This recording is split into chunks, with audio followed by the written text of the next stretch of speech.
Assalamualaikum warahmatullahi wabarakatuh. Perkenalkan, nama saya Muhammad Ilham Darmawan. Saya dari kelas 10 MIPA 6. Jadi di video kali ini saya akan membahas tentang sejarah kerajaan Sriwijaya.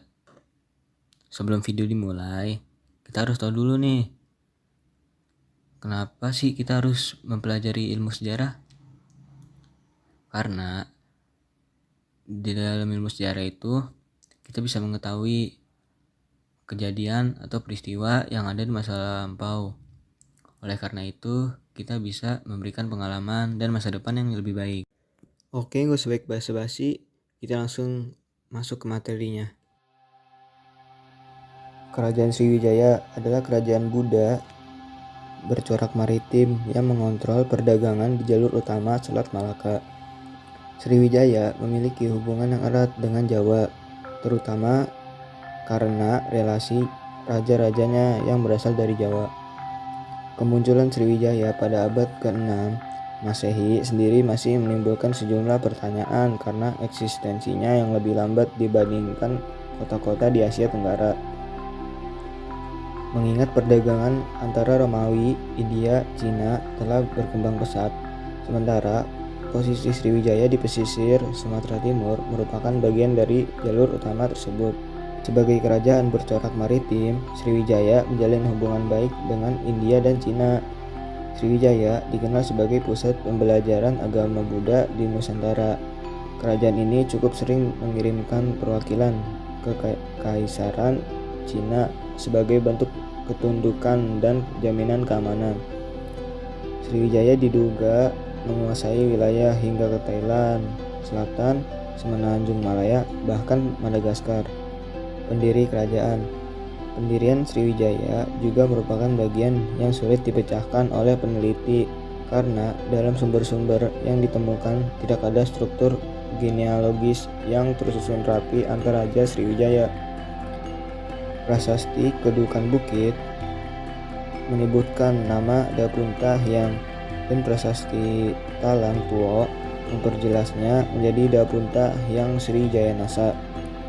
Kedua prasasti ini adalah penjelasan tertua mengenai seseorang yang dianggap sebagai raja atau pemimpin Sriwijaya. Berdasarkan prasasti Kota Kapur di Pulau Bangka, Sriwijaya diperkirakan telah berhasil menguasai Sumatera bagian selatan, Bangka dan Belitung, bahkan sampai ke Lampung.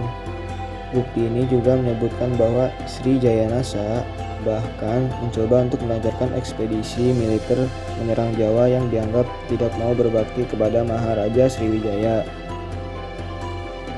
Peristiwa ini terjadi pada waktu yang kurang lebih bersamaan dengan runtuhnya Kerajaan Tarumanagara di Jawa Barat dan Kerajaan Holling atau Kalingga di Jawa Tengah yang bisa saja terjadi karena serangan yang dilancarkan oleh Sriwijaya. Masa kejayaan Sriwijaya. Balaputradewa dianggap sebagai raja yang membawa Sriwijaya ke puncak kegemilangannya. Namun pada dasarnya, Sriwijaya mengalami masa kekuasaan yang gemilang sampai ke generasi Sri Marawijaya. Hal ini dikarenakan raja-raja setelahnya disibukkan dengan peperangan dengan Jawa pada 922 Masehi dan 1016 Masehi. Dilanjutkan oleh Kerajaan Chola pada tahun 1017 dan 1025 serta menawan Raja Sri Sangramawijaya. Pada masa kekuasaan Balaputradewa sampai dengan Sri Marawijaya, Sriwijaya menguasai Selat Malaka yang merupakan jalur utama perdagangan antara India dan Cina.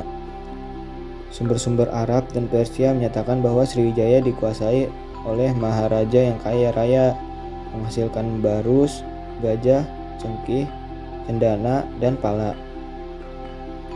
Sri Culamani menguasai Sumatera Timur dan Semenanjung Melayu. Memasuki abad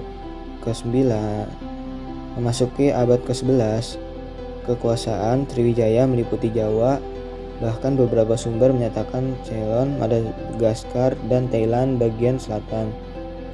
Sriwijaya terkenal dengan kapal-kapal pengawal pedagang dan membunuh siapa saja yang singgah tanpa izin. Secara kultural, Sriwijaya berkembang menjadi pusat pembelajaran Buddha karena menjadi pertemuan antara pendeta India dan Cina yang berlayar. Pendeta-pendeta Buddha menjadi salah satu sumber mengenai keberadaan Sriwijaya, seperti Ipsing, Sakyakirti, Dharmakirti, dan Atisa. Masa kemunduran Sriwijaya. Kemunduran Sriwijaya tidak lain adalah karena 3 kali serangan kerajaan Chola, sehingga melemahkan kekuasaan di Selat Malaka. Hal ini membuat kekuatan lain bermunculan untuk menggantikannya. Salah satunya adalah Jambi yang pada tahun 1082 mengirimkan utusannya sendiri ke Cina. Memasuki abad ke-13, sebuah kerajaan di Sumatera kembali menguasai daerah selat, namun para ahli menyatakan bahwa itu adalah Melayu Dharmasraya yang didukung dengan adanya ekspedisi Pamalayu dari Singasari yang dicatat dalam kitab Pararaton. Sekian video dari saya. Mohon maaf bila ada kesalahan. Billahi taufiq wal hidayah. Wassalamualaikum warahmatullahi wabarakatuh.